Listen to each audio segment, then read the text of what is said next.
Any way to put into words really what a win here means for you? Well, you know, it's an event that I've covered for years, so it's really just, I can't say. It's just fantastic. It's great to have the whole family here to see this, and it was a lot of work.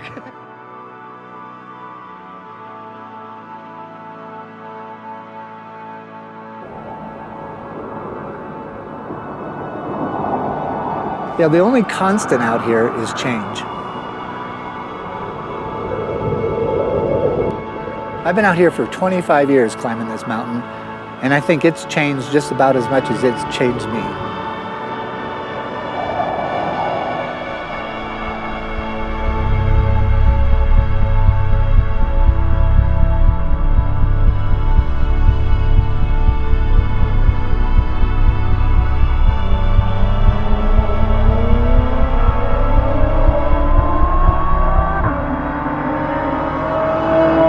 I didn't really know how to be around racing, but once I got there, I knew exactly what I wanted.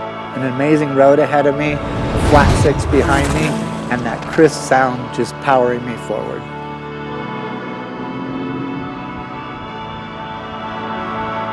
My earliest exposure to the sound of a Porsche was in an article I read in Road and Track magazine, and it was this story about Vic Elford rallying through the forests in Europe, and they described it as a dried peas in a can sound as his 911 went by.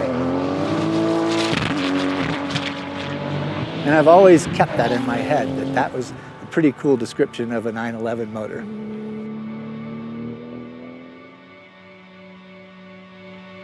The first time my dad sat me down in his 911, you sat there, turned the ignition key on the left, and that six-cylinder would bark to life.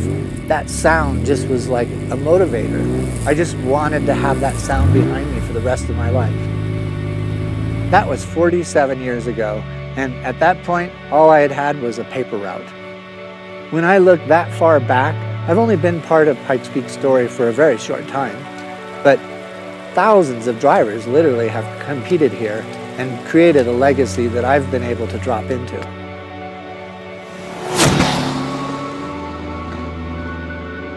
The first race here was in 1916, and at that point, there wasn't even a paved road to the starting line. From here to the summit, 12.42 miles, all dirt. That was a lot for the original competitors to get through. Imagine how brutal that was in that time. They had really no information at the summit. Today, when we race here, we leave the line, we're getting reports all the way up. It was really a different era. Years later, Porsche took its very first victory, and of course it was in a hill climb.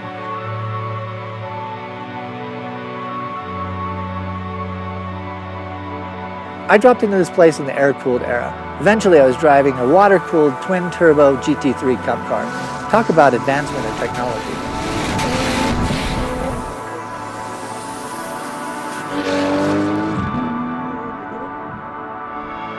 Even looking back when I arrived here in 1994, the pavement only ran up to here. And one of the biggest changes is the very first mile of this course. It's all paved now. And you can see they put hay bales on the right-hand side so the guys can't get off and throw the gravel up on this paved portion of the course. By 2002, the first mile was paved. I'd been racing here for 9 years already. I knew this place, at least I thought I knew it. So I took on a new challenge. I came here with a two-wheel drive car.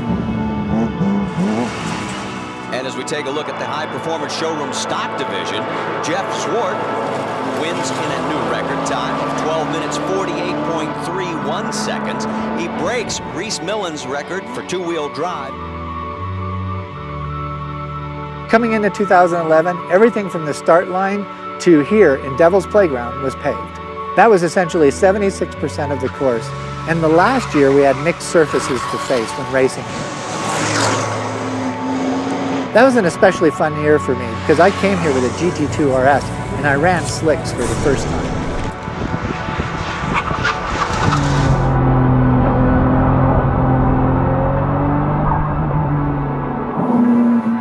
– 2015 was something different for me.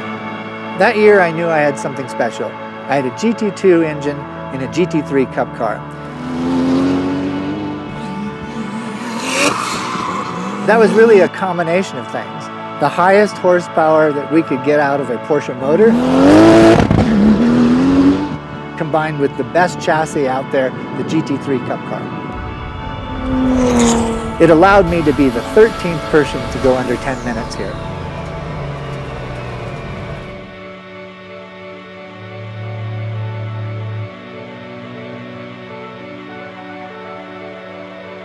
While my time here is really just the modern era of Porsche, there's endless possibilities of new competition and new records to be had. Like the Cayman GT4 Club Sport class that I'm coaching this year. This next generation of drivers, CJ Wilson, JR Hildebrand, Travis Pastrana, and the others that I'm coaching, they're the guys to watch for the future.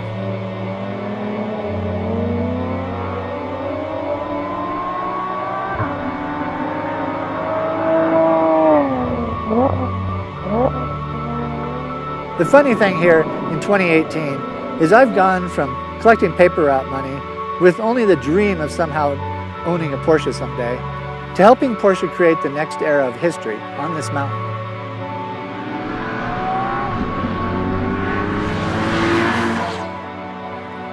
We have a duty to protect what we love, and long ago I fell in love with a flat six behind me. And now, looking out ahead of me, I'm not done with America's mountain.